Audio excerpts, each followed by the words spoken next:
قل هذه سبيلي أدعو إلى الله على بصيرة أنا ومن اتبعني وسبحان الله وما أنا من المشركين. بسم الله الرحمن الرحيم. السلام عليكم ورحمة الله وبركاته.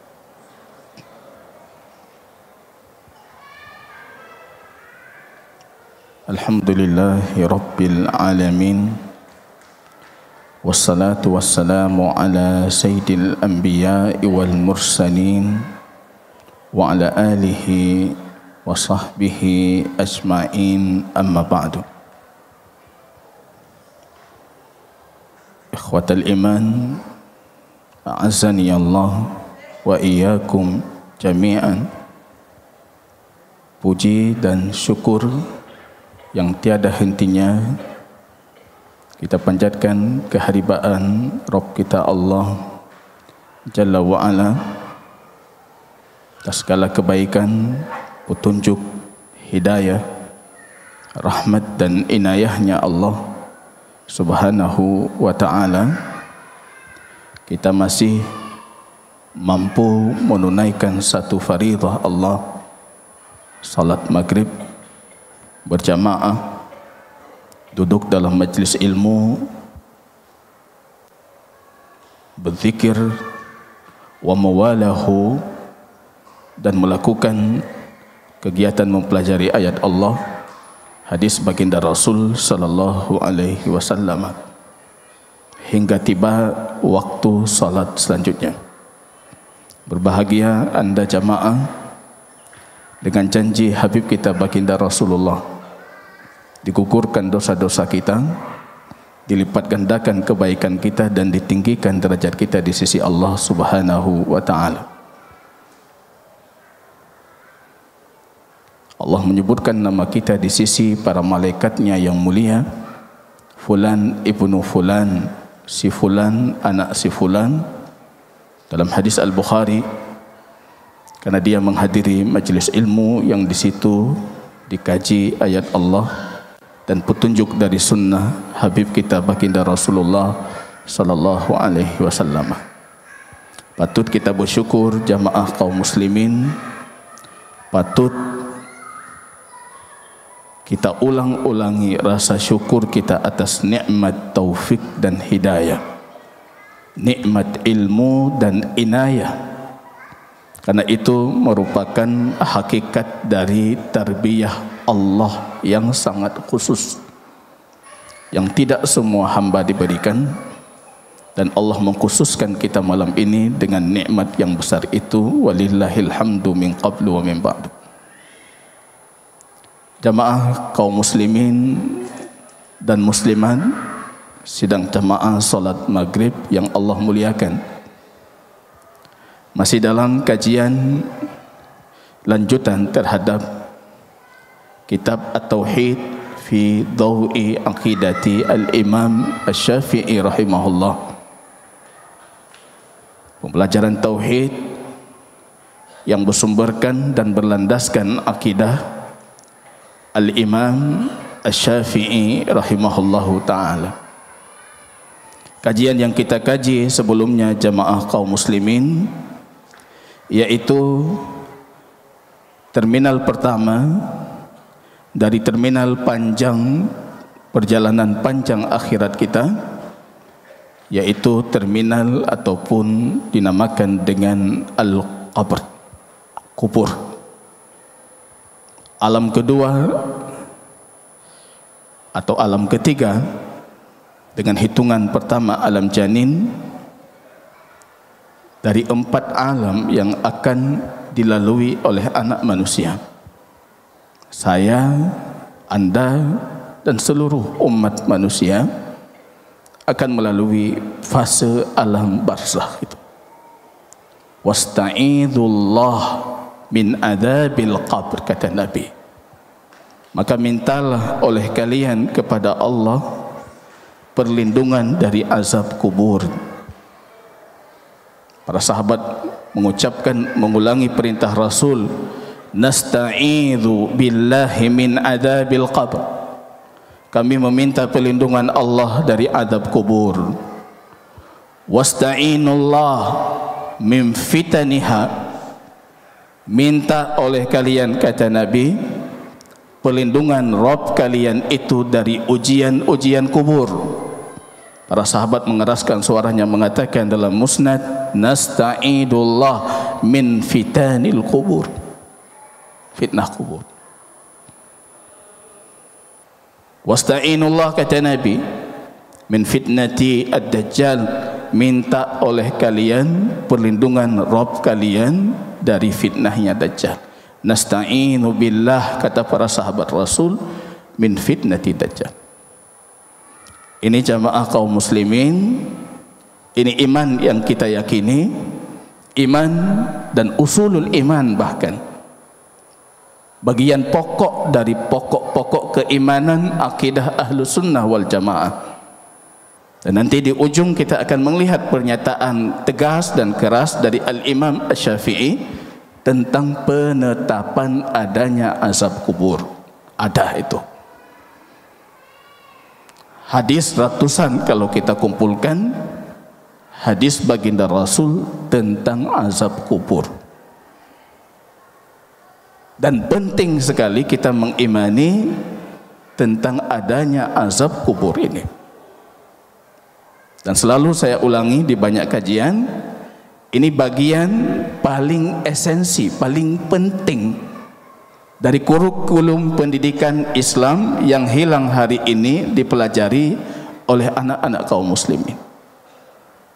Azab kubur itu. Maka Rasul kita mengatakan fazuruha, datang kalian ke kubur. Kubur yang kalian kenal atau tidak kalian kenal, yang kalian kenal lebih utama kalian datangi. Ikuti jenazah. Kalau kalian melihat tanduk jenazah, maka ikuti tanduk itu walaupun kamu tidak mengenalinya, karena itu sunnah baginda Rasul kita. Ditanya tanya ngile tho ya. Hana lunturi lah kau, berarti hana ruhulun. Rasul bukan seperti itu.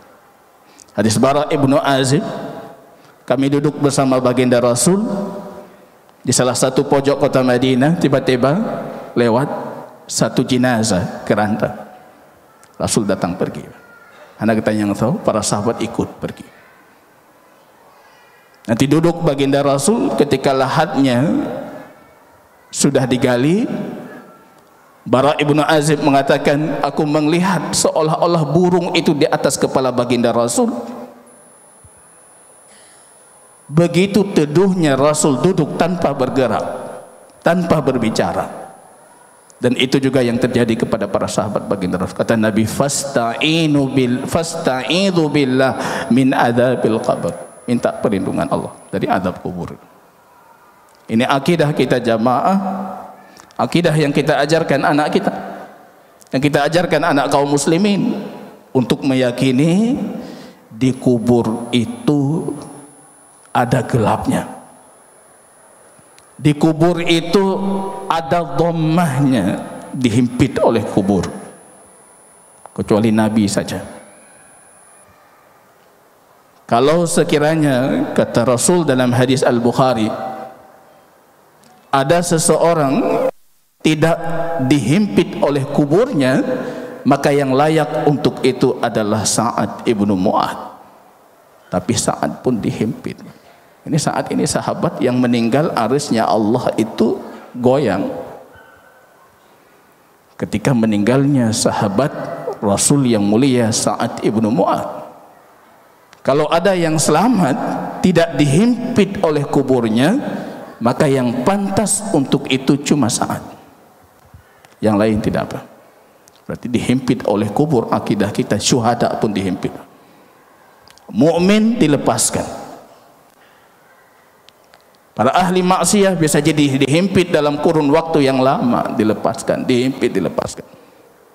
Orang-orang kafir dalam kondisi terus terhimpit. Hatta takhtalifu adla'uha.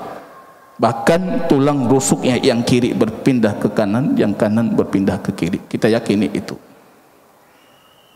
Kita imani adanya fitnah kubur, ujian, cobaan, pertanyaan-pertanyaan yang ditanyakan oleh Munkar wa Nakir. Man rabbuk, wa ma dinuk, wa man nabiyyuk. Kita imani itu. Ada yang bisa menjawab dengan lantang dan jelas, Allah Rabbi, Al-Islamu dini, Muhammadun Nabi wa Rasuli. Ada yang cuma bisa mengatakan dulu aku pernah dengar tapi aku sudah lupa. Ada dalam musnad yang mengatakan kena jawab Muhammad, tapi tidak mampu dia menjawab itu. Kita imani itu. Dipukul oleh Munkar dan Nakir dalam musnad dan riwayat Abu Daud yang panjang hingga masuk ke dalam bumi yang dalam, dikeluarkan lagi dan ditanyakan lagi.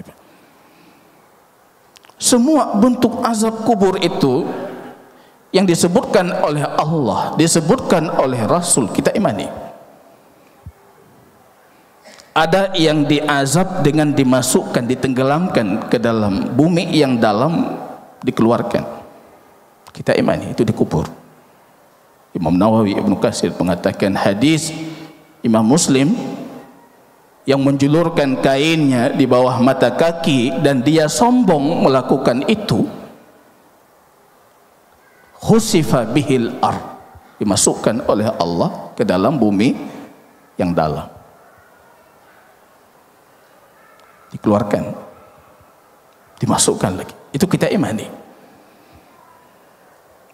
Ada azab yang yufrashu lahun naru, rupanya tempat tidurnya dalam kuburnya dari api. Kita imani riwayat Musnad dan Abu Daud. Kita imani. Yang ada kita imani, Pak. Yang tidak ada tidak perlu kita imani. Dan bukan kita menafikan adanya azab kubur. Kan ada satu tungku itu, katanya ke saya, Ustaz Muhajir, saya azab kubur itu kayak ragu gitu. Yang Anda ragukan apa? Misalnya kita dikubur, datang ular, digigit kita, dihimpit. Itu saya juga ragu. Yang kendron mulung piragu. Karena itu tidak ada hadis dari baginda Rasul diazab dengan ular, diazab dengan ini, diazab kala jengking, macam-macam. Saya cuma mengimani apa yang Rasul sebutkan. Kalau yang ular itu bertaring gundul, kata Nabi dalam hadis Al-Bukhari, itu di dalam neraka ada hadisnya. Di kubur nggak ada. Yang punya banyak harta tapi tidak menunaikan zakat hartanya, ancamannya kata Rasul dalam hadis Al-Bukhari, emas yang dia simpan itu, perak yang dia jaga itu, Allah jadikan sebagai ular besar dalam kondisi botak bertaring besar, botak karena racunnya penuh di mulutnya, bisanya itu penuh di kepalanya. Jangankan yang lain, dia pun tidak bisa menahan bisa itu, botak kepalanya. Itu hadisnya sahih, tapi itu di neraka, Pak. Kalau dikubur kita nggak menetapkan, kita tetapkan apa yang Rasul sebutkan. Saya rasa itu cara berakidah yang paling aman. Menyahana-hana aja, menyahana tawakuf, kita berhenti. Saya tidak mengatakan ada, tidak mengatakan tidak ada.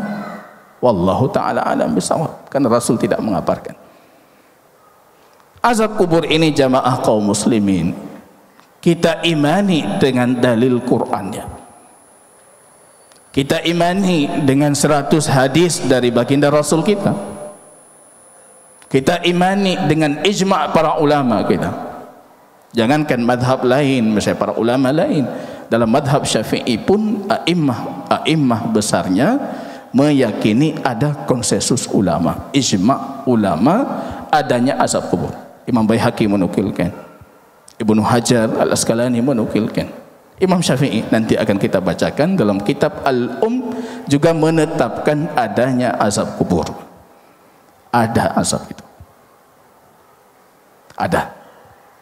Dalilnya apa? Ini ayat yang kita bacakan. Qala ta'ala, ini Quran surat Ghafir 45 sampai 46. Ini menarik di sini, pengarang buku ini menyebutkan Ghafir dari ayat 45, Pak. Kalau ulama lain sering menyebutkan langsung ayat 46. Karena kalau kita lihat dari ayat 46 yang kita bacakan tadi malam, an-naru yu'raduna 'alaiha ghuduwwan wa 'ashiyya, kata Allah. Pengikut Fir'aun itu, keluarga Fir'aun, pembesar-pembesar Mesir yang mengikuti Fir'aun, yang mengazab Musa dan kaumnya, itu pagi petang diperlihatkan kepada mereka neraka. Kalau versi ayat ini diperlihatkan, belum tentu dibakar dan juga tidak menafikan dibakar. Tapi kita punya hadis yang lain yang menunjukkan kadangkala orang dikubur juga dibakar. Ada hadis banyak. Wa yauma taqumu sa'ah, kata Allah, nanti ketika terjadi hari kiamat, adkhilu ala fir'auna ashadda adzab, masukkan keluarga Fir'aun itu azab yang pedih. Apa kata Imam Ibnu Katsir di sini? Hadhil ayah aslun kabirun. Ini dalil utama, kata beliau. Karena tadi mereka diperlihatkan neraka. Ini bagian dari azab kubur, Pak. Orang kafir itu pagi petang dinampakkan untuknya neraka, tempat duduknya nanti di hari kiamat. Para pelaku maksiat dari kalangan orang yang beriman, kalau dia Allah takdirkan untuk nerakanya, Allah dinampakkan, hilang. Kadangkala dimunculkan lagi, hilang, dinampakkan, dimunculkan. Azabnya tidak terus menerus, terpotong sesuai kadar amal. Begitu juga sebaliknya untuk nikmat kubur. Ada yang dalam kuburnya itu raudhatun min riyadil jannah, dia terus melihat tempat dan posisinya di surga. Dia terus langsungnya. Ada yang dinampakkan, dihilangkan, dinampakkan, dihilangkan. Begitu juga tergantung dengan amal yang kita datang menghadap Allah dengan amal itu. Imam Ibnu Katsir di sini mengatakan ayat ini dalil pokok yang dijadikan sandaran utama Ahlus Sunnah untuk menetapkan azab di alam barzah, di dalam kubur mereka. Kata tadi ada dua fase dalam ayat. Yang pertama, diperlihatkan kepada ahli Fir'aun itu neraka Allah pagi dan petang. Kemudian kata Allah, kalau datang hari kiamat, masukkan mereka itu ke azab yang pedih. Ini dalil Ahlus Sunnah. Orang yang menafikan azab kubur, Mu'tazilah, Khawarij, Neo Mu'tazilah, itu orang-orang yang liberal hari ini, yang banyak mengisi pos-pos pendidikan di kampus-kampus agama kita. Mereka mengatakan tidak ada azab kubur.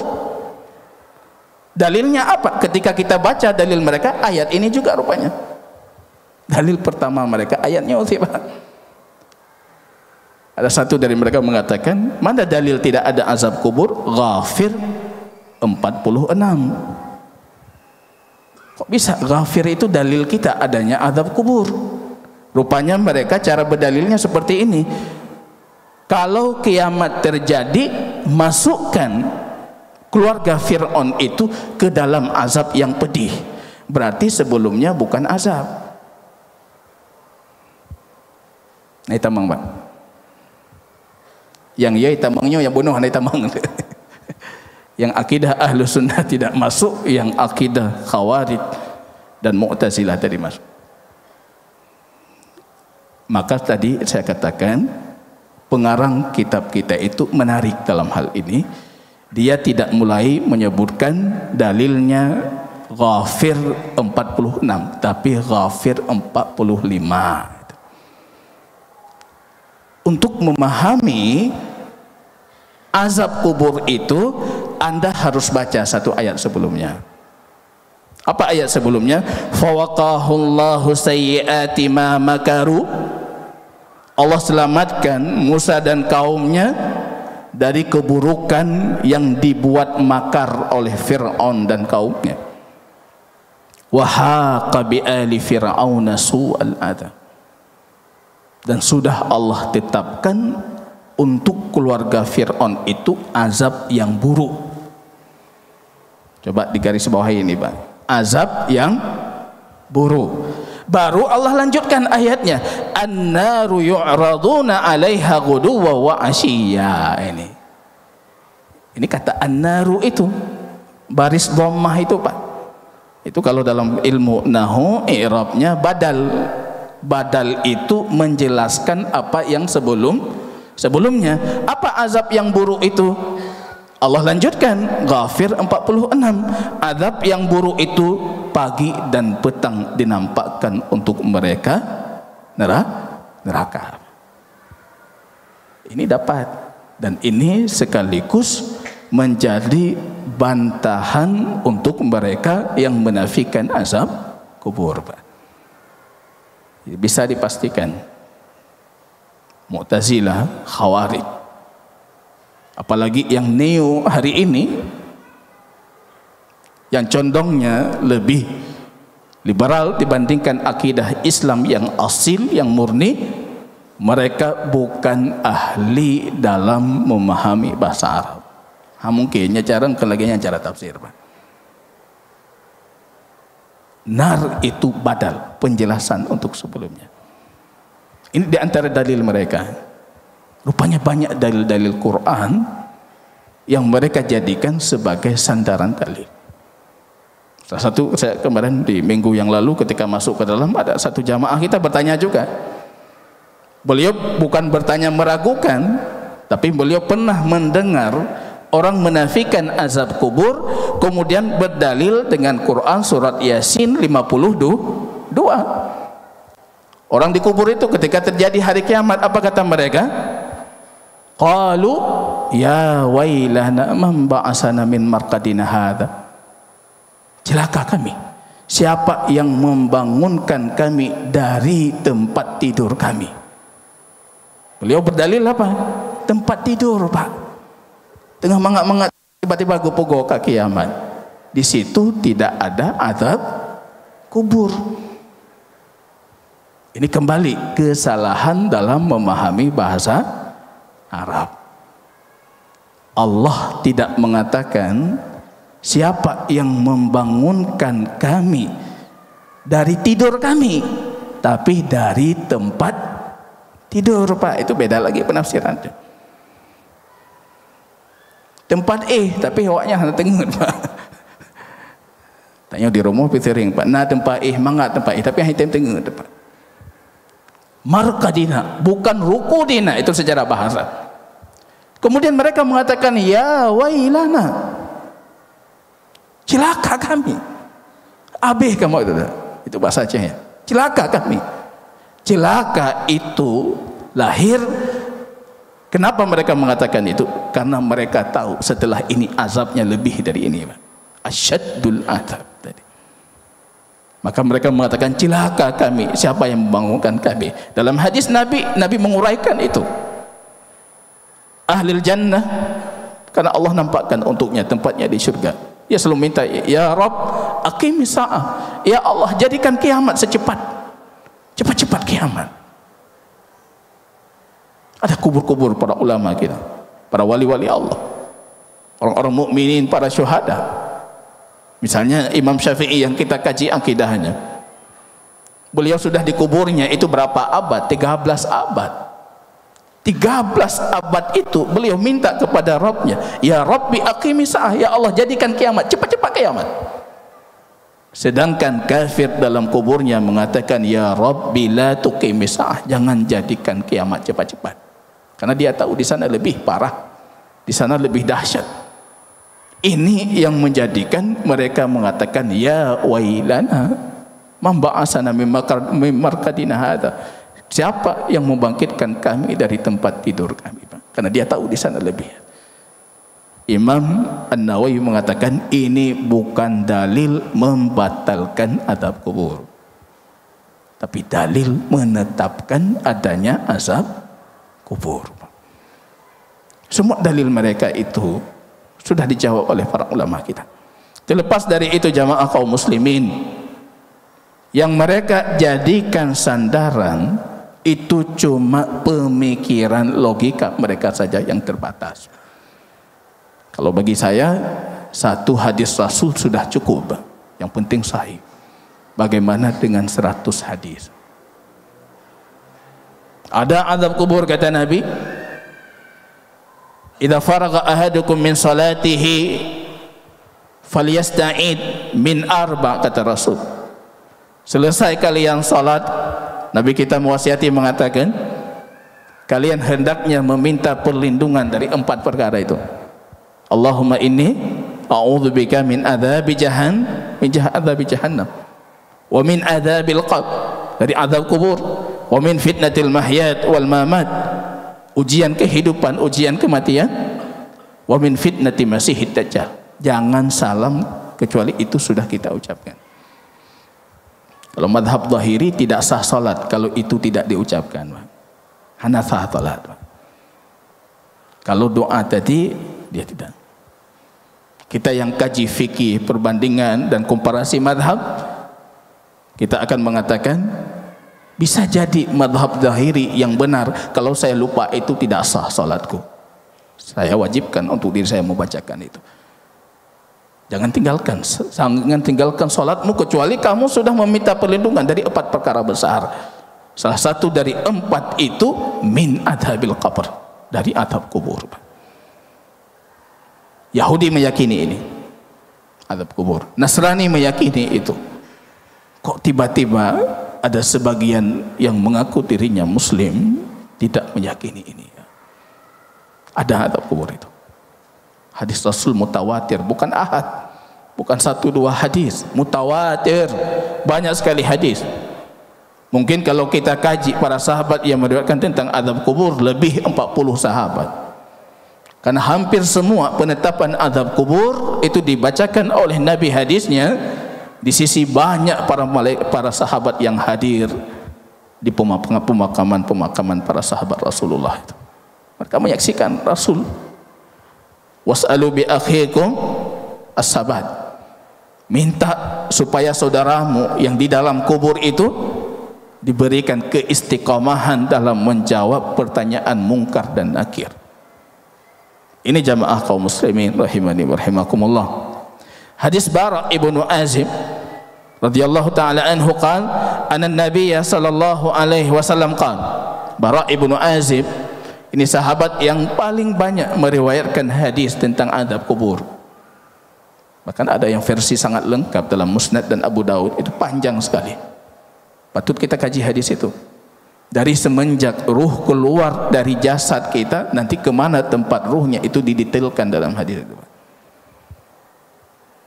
Berarti azab kubur itu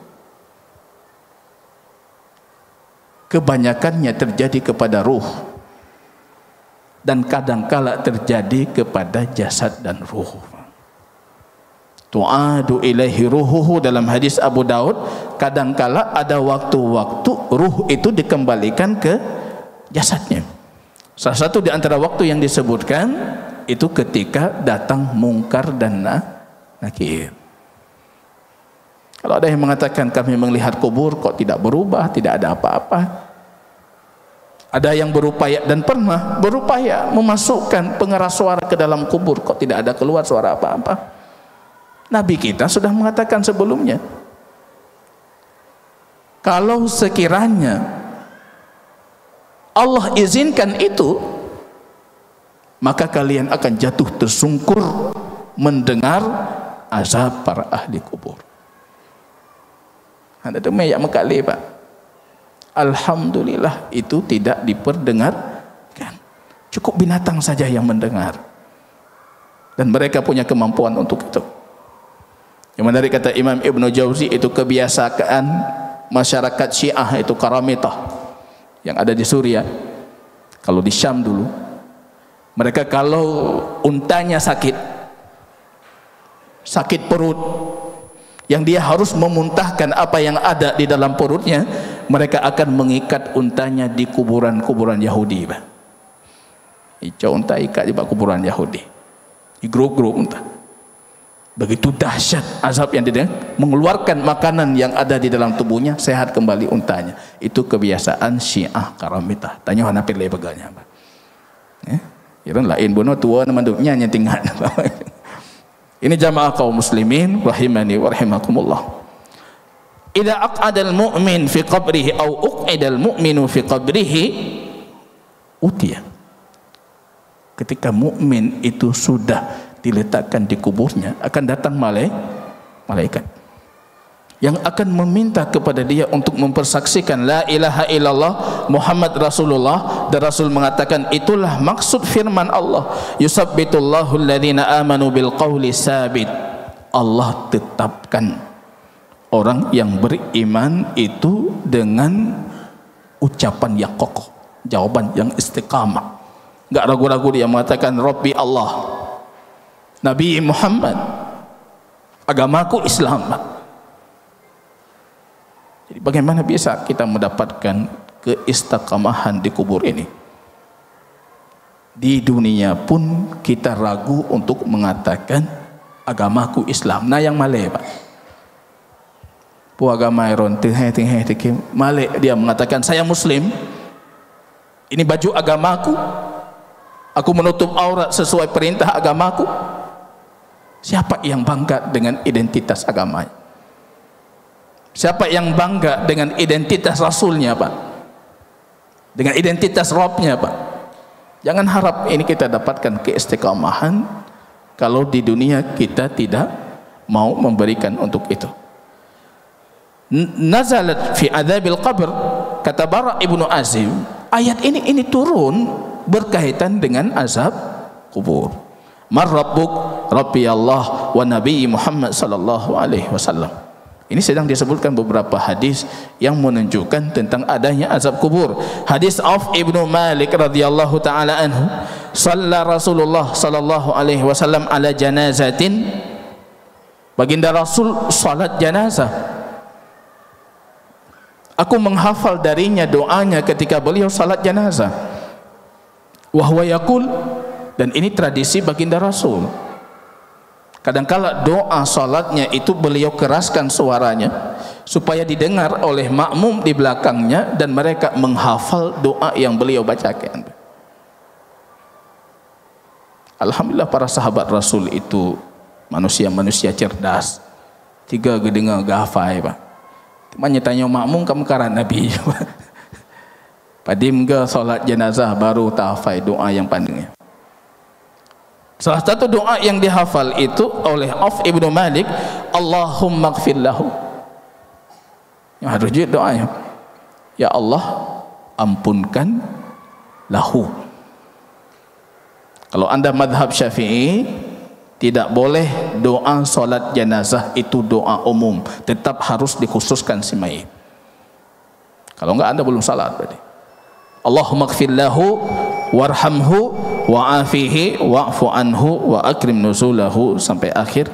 Akan kita lanjutkan penjabaran doa itu di pertemuan selanjutnya dengan izin Allah. Dan terakhir kali Auf mengatakan, wallahi aku berangan-angan kalau doa yang dibacakan oleh Nabi itu justru untukku, bukan untuk si mayit. Karena begitu hebatnya arti doa yang dibacakan.